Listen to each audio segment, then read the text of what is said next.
परब्रह्म सु परिणाम अनंत कोटि संत रामदास निसदिन करूं सलाम। नमो राम गुरुदेव जी जनत्रिकाल के वंद विघ्न हरण मंगल करण रामदास आनंद राम। इस जमाने में अगर कोई धर्म का पालन, सत्य का पालन करे तो उसका बड़ा महत्व है, बहुत दामी चीज है।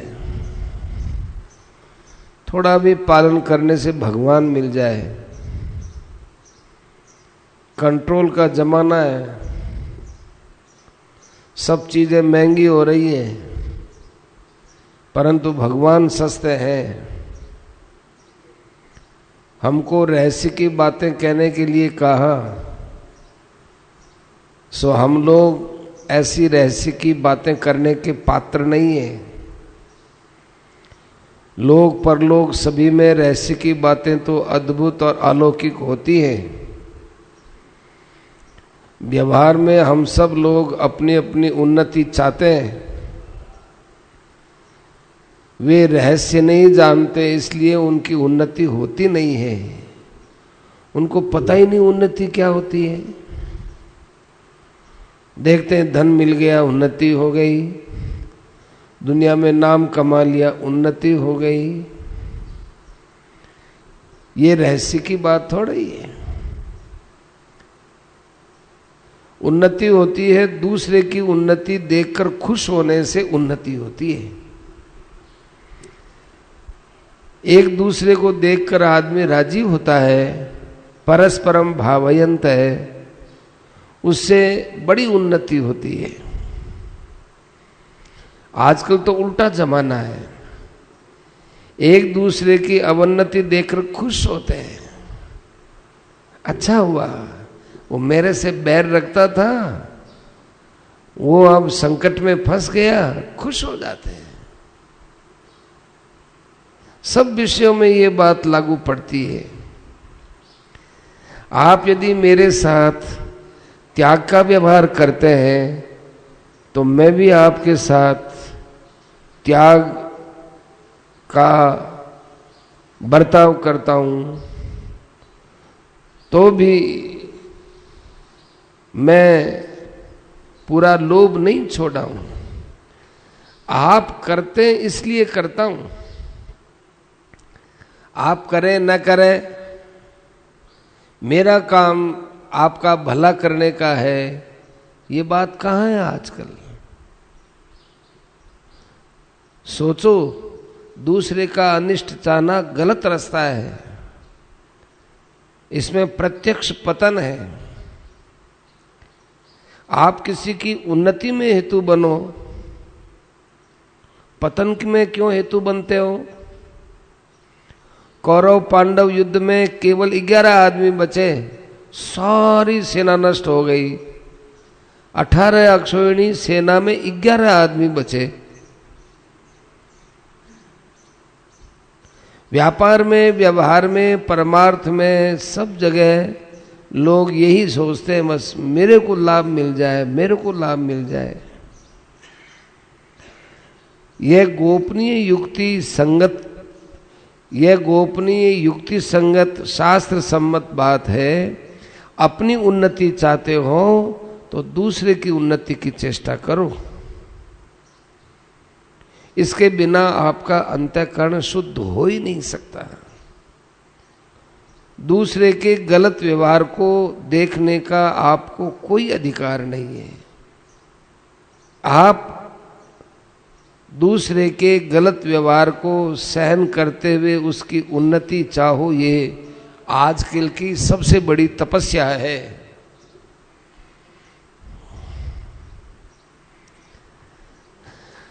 आप अपनी उन्नति चाहते हो तो दूसरों की उन्नति की चेष्टा करो। हम लोग हमारे पाप दोष छिपाना चाहते हैं और प्रकाश करने पर हम समझते हैं कि हमारी उन्नति रुक गई, हमसे कोई पाप हो गया और उसको प्रकट कर दिया तो लोग देखते हैं कि अल्लो हमारी अवनति हो गई, उन्नति रुक गई, हमको लोग घृणा की दृष्टि से देखेंगे।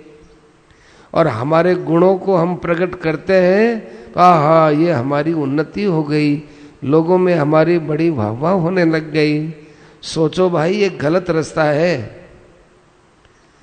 पाप जितना अंदर छिपाते हो उतना भीतर ही भीतर बढ़ता है, उससे हमारा पतन होता है। किसी भी बात को प्रकट करने पर वो पाप नष्ट हो जाता है और छिपाकर रखने पर वो बढ़ता चला जाता है। आपने पूछा रहस्य की बात, तो ये रहस्य की बात है।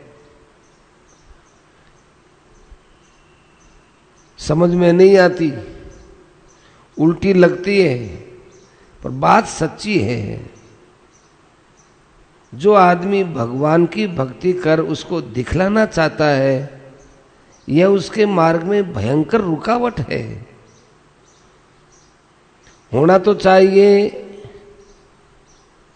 पतन, जो भगवान की भक्ति को दिखाता है होना चाहिए पतन, पर भक्ति की बात रह गई। भगवान दया करते हैं, उसको माफ कर देते हैं कि चलो दिखावे की भी करता है तो भी माफ कर देते हैं, पर रुकावट बहुत है।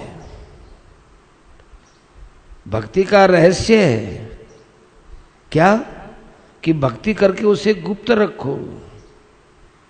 धर्म का भी रहस्य है कि धर्म करके उसको प्रकट मत करो। धर्म गुप्त रहता हुआ बहुत काम करता है। ऐसे ही सेवा करके जिसकी सेवा की उसको जनाओ मत, बताओ मत, पता ही न चले, तब जाकर सेवा होती है।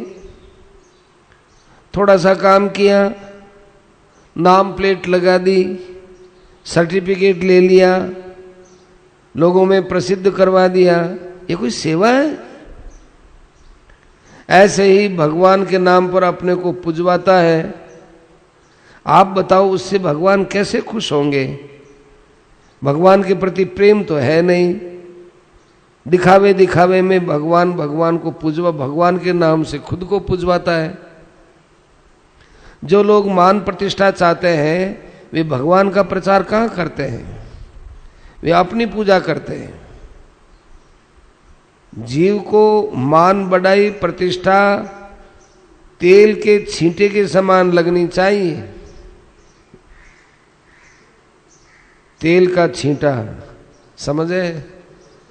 स्नान करने से पहले ही तेल लगाना चाहिए। स्नान करने के बाद तेल का छींटा लग जाए तो अपवित्र होता है, चांडाल के समान अपवित्र बताया।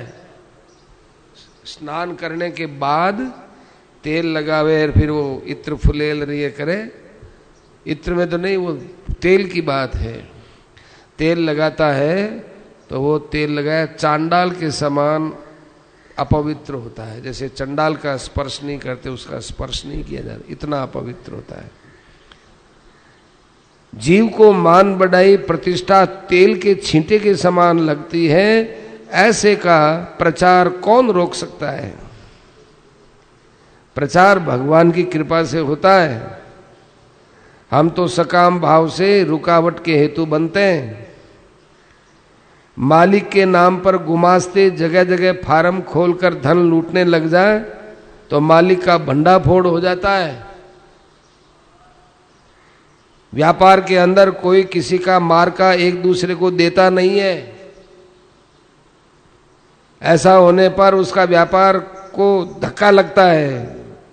इसी प्रकार मान बढ़ाई प्रतिष्ठा का हृदय से जो नाश चाहते हैं उसके लिए भगवान से प्रार्थना करो, सरलता से कहो, हे भगवान मेरे अंदर ये बड़ी भारी गंदगी आ गई, इस गंदगी को साफ करो। मेरा मान प्रतिष्ठा से लेना देना क्या है? हे भगवान मेरी पुकार सुनो। इस प्रकार रो करके भगवान को कहो। भगवान उनकी जरूर रक्षा करते हैं, मदद करते हैं। और अगर कोई हमारी सच्ची निंदा करता है तो उसको गुरु के समान आदर देना चाहिए। हे भगवान कितना बड़ा सौभाग्य है आपका, हमारा सबका, ऐसी बातें सुनने को मिलती हैं अपने को। धन्य है जिन्होंने ऐसी बातें लिख के रख दी। कौन समझ, किसी के पैदा ही नहीं होती। फिर दोबारा, अगर कोई हमारी सच्ची निंदा करता है तो उसको गुरु के समान समझना चाहिए। वो हमें उपदेश दे रहा है, वो हमारा सहायक है, हमारा परम मित्र है, अंतरंग मित्र है, बहुत बड़ा हितैषी है। वो हमको शुद्ध करना चाहता है। वैद्य जी यदि कड़वी दवाई देते हैं तो स्वाद में तो वो कड़वी होती है, परंतु लाभ कितना होता है, वो सच्चा वैद्य है। अगर कोई झूठी निंदा करता है तो समझना चाहिए हमारी सहायता कर रहा है। कबीर जी की बात सुनो, निंदक नेड़ो राखिए आंगन कुटी छवाए। हम लोग भाट की तरह प्रशंसा करने वालों को पास बसाते हैं। चापलूसी की बातें हमको अच्छी लगती है, खूब राजी होते हैं, और निंदा करने वाले का मुंह नहीं देखना चाहते, उससे हम दूर रहना चाहते हैं, कहीं वो सामने न आ जाए। क्या ये जीवन है आपका? असली बात लोग समझे ही नहीं, उल्टी बातें अच्छी लगती है। मलेरिया के बुखार में नीम के पत्ते अच्छे लगते हैं, मिश्री उसको खारी लगती है। सज्जनों, ऐसी बातें महात्माओं की बहुत काम की है। निंदक नीरे राखी आंगन कुटी छवाए। इसीलिए आजकल हमारी उन्नति नहीं होती है, अच्छी बातों को समझने में दिमाग लगाते ही नहीं। दूसरों की उन्नति में हमारी उन्नति, दूसरों की अवन्नति में अवनति में हमारी अवनति, ये समझना ठीक समझना है। ज्ञान भक्ति दोनों ही सिद्धांतों से बात ठीक है। कहाँ ज्ञान की ऊंची बातें आप समझोगे, भक्ति की ऊंची प्रेम की बात समझोगे, जब आप अपनी निंदा ही नहीं सुन सकते, जब आप अपना अपमान सह नहीं सकते, तो फिर कहाँ भगवान की बात सहोगे? भगवान के विधान में कहाँ आपको मंगलमयता दिखेगी? गहराई से सोचो। ज्ञान की बात, सर्वभूतस्थमात्मानम सर्वभूतानि चात्मनि। किसी को भी नुकसान पहुंचाना है वो भगवान को नुकसान पहुंचाना नहीं, अपने को नुकसान पहुंचाना है। क्योंकि सर्वभूतस्थ महात्मानम, सब प्राणी मेरे ही तो है, मेरी तो आत्मा है। भक्ति की दृष्टि से ईश्वर हमारे स्वामी है, हम सब ईश्वर की संतान हैं, हम सब भाई भाई हैं, माताएं बहनें हैं, माँ और जो है बहनें हैं, भगवान की बेटियां हमारी बहनें हुई। जो अपने भाई का अंग काट देता है, मारता है, क्या पिता उस पर कभी खुश होता है? भगवान कहते हैं निर्वैरस सर्वभूतेषु, सारे प्राणियों से बैर भाव से रहित रहो, क्यों सब मम प्रिय, सब मम उपजाए, सब मेरे ही तो हैं। आप इनको भगवान से अलग देखते हो? वह भगवान को पाता है केवल मनुष्य से ही नहीं, अहम आत्मा गुड़ा कैसे, सबकी आत्मा भगवान है। इसलिए किसी को भी कष्ट देना भगवान को कष्ट देना है। भगवान व्यापक है, शरीरी है, किसी को भी कष्ट देना भगवान को कष्ट देना है। तुलसीदास जी ने ठीक कहा है, परहित सरिस धर्म नहीं भाई, पर पीड़ा सम नहीं अधमाई। अर्थ इतना सरल है, बालक भी समझ सकता है। परहित बस जिनके मन माही, उनको कुछ भी दुर्लभ नहीं, ये धर्म का रहस्य है। आप कहते हो कोई रहस्य की बात बताओ, रहस्य की बात तो आपके जीवन में हो रही है, देखते ही नहीं। आप ख्याल करके देखेंगे तो आपकी आंखें खुल जाएंगी। जो अच्छे आचरण करता है वो कहता थोड़ा ही है। ये कितने महत्व की बात है।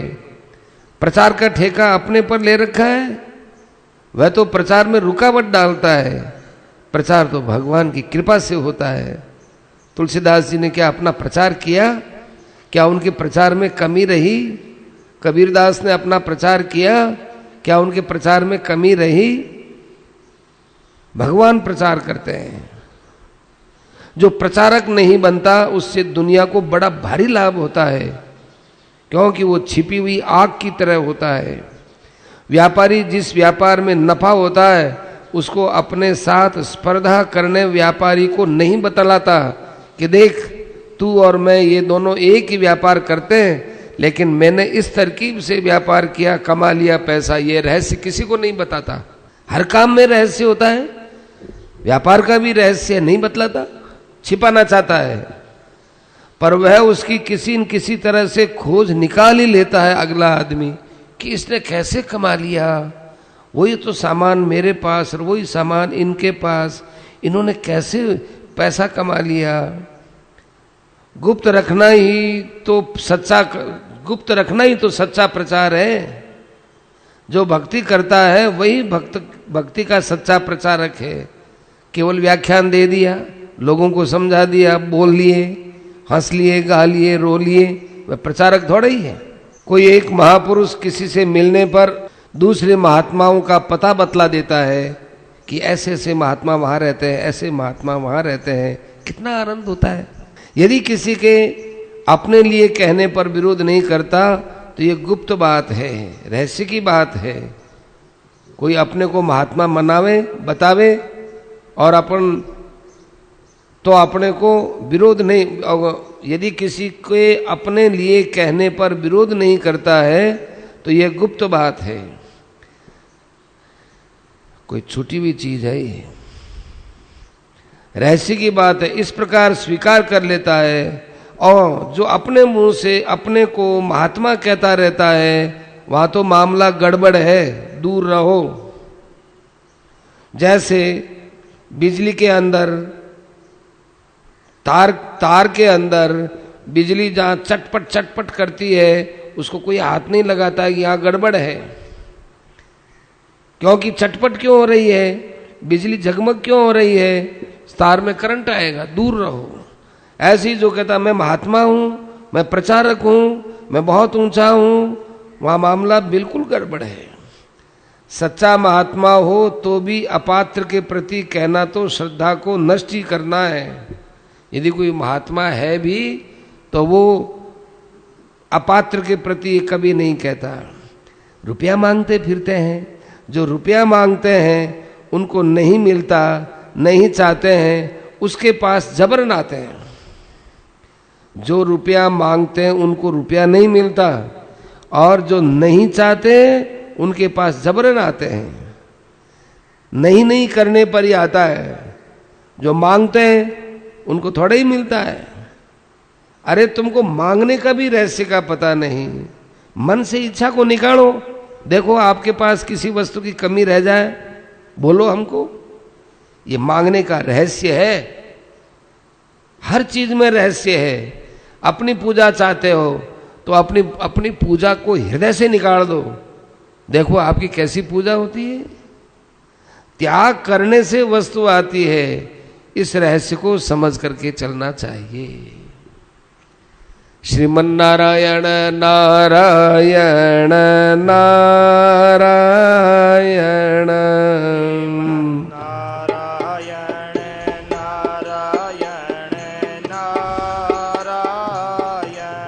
श्रीमन नारायण।